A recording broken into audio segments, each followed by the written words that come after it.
Welcome everybody from New Europe studio here in Place Jourdain. We have today Bernadette Ségol, Secretary General of the European Trade Union Confederation. Thank you to be here with us today. We are going to talk about labor, we're going to talk about trade unions, we are going to talk about lack of labor.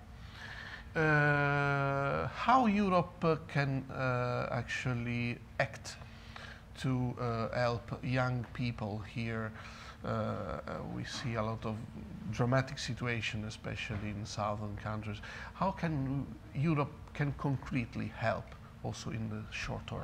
Concretely, Europe can help by an investment plan that is sufficiently developed and sufficiently important to give growth, and then with growth we will have more jobs. That's the first thing, which would go together with the end of austerity, end of cuts in wages, and the structural reforms that have been simply affecting labor until now. And you know, the policy that have been carried have been bringing the youth unemployment, so they have to stop if we want to have more jobs for young people. We are very much favorable to the youth guarantee. The problem is that if you want to put the youth guarantee in place, you need public investment, you need public money. You cannot have the youth guarantee without public money. And then what is the Europe doing is just saying to governments they have to cut on their public expenses. Today there is a crucial meeting of a finance minister here in Brussels. What's your sentiment? What's your what do you feel about this? I'm telling finance ministers exactly what I've been saying, you know, in my previous answer.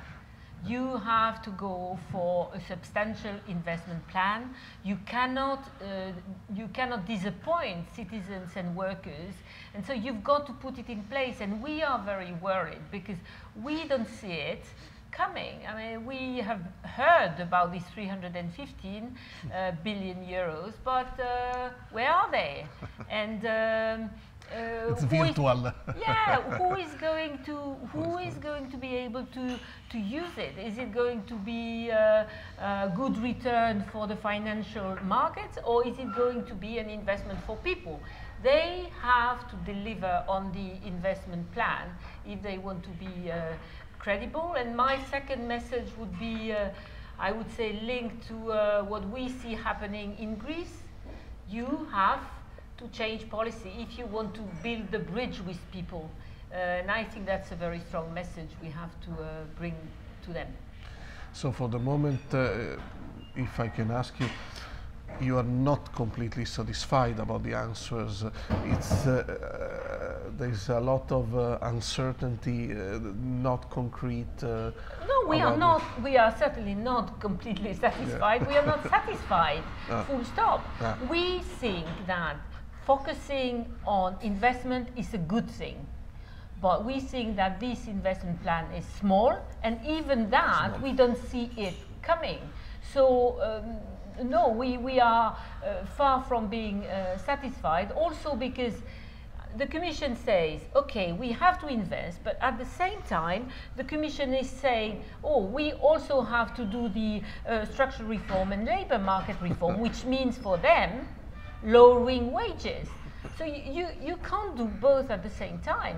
So we are, you know, we are working on them to show that these policies are just not the future. Yeah, let's take another example of Italy. There was the recent job reform. What's your opinion about this? Well, I'm not Italian. I'm here as General Secretary of the European Trade Union Confederation. This being said, trade unions are not opposed to reforms. We just say they have to be negotiated. Reforms to be accepted cannot come top down. They have to be negotiated with the people that will have to deal with these reforms. And that is to say with the trade unions. And so far as I know, this hasn't happened in Italy. They said that in Italy this reform was more in favor of the entrepreneur was more in favor, was actually proposed by the entrepreneur. And so, yeah, this is not really the good approach. That's exactly what I say. You cannot have a reform which is acceptable for working people if it is not the result of a negotiation with the employers, possibly also with the government. But top-down, I don't believe top-down reforms are working. It's also crucial to harmonize the contracts in Europe. What's your idea?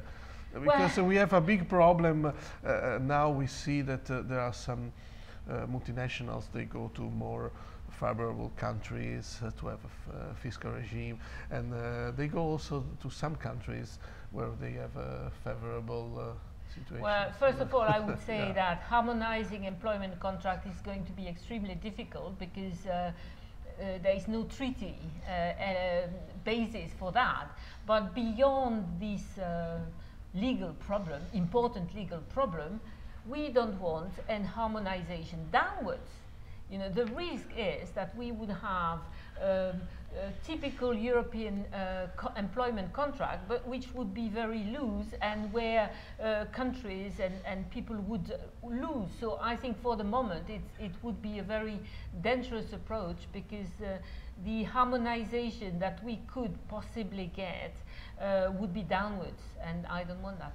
I don't want 0 hours contracts all over Europe, and that's what Mr. Cameron would be defending, and that is not on. We see now difficult situation in Greece. And what's your idea on what Europe should do and what Greece should do to overcome this difficult situation? Well, first of all, I would say this is not unexpected. You can't have reduction in wages, reduction in the gross domestic product of 30% without any social reactions. People are not figures. So if those people sitting in offices believe that they can decide that the minimum wage has to be cut by so much and there will be no reaction, then they should go back to school, because this is not how it works. So it's not really unexpected. Greece is in a difficult situation, and I do hope that the leaders, the political leaders, will understand that it is important to listen to the people and find a different way. I'm not part of these discussions, but I think it is politically, economically and socially very important that there should be a bridge between the Greek situation and what the leaders are going to decide. And so also this austerity measures, this austerity religion, if I can say, should also be reconsidered. Of course it should stop. And we are not the only one to say that. I mean, if you read what the OECD has been saying, if you read what even the central bank has been saying, that, you know, we've gone too far or far enough, depending on the and this is no longer socially acceptable. So yes, I mean, it hasn't worked. If austerity had worked, if structural reforms that have been implemented had worked, why would the ECB find the need for 1 trillion quantitative easing? So it hasn't worked, it has to stop and find a different path for Europe. The European Trade Union Confederation is favorable to the European project, because there is no solution within borders, but it has to be for the people and not just for financial markets or for the wealthy part of the population. And do you think that because there was a certain amount of money for unemployment plans, and do you think this is sufficient, or because probably we should do more? We should,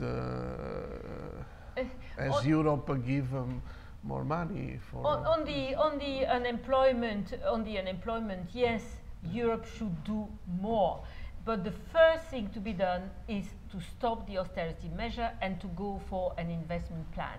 That is going to be the first thing whereby you can have more jobs. And when we say that, we say quality jobs.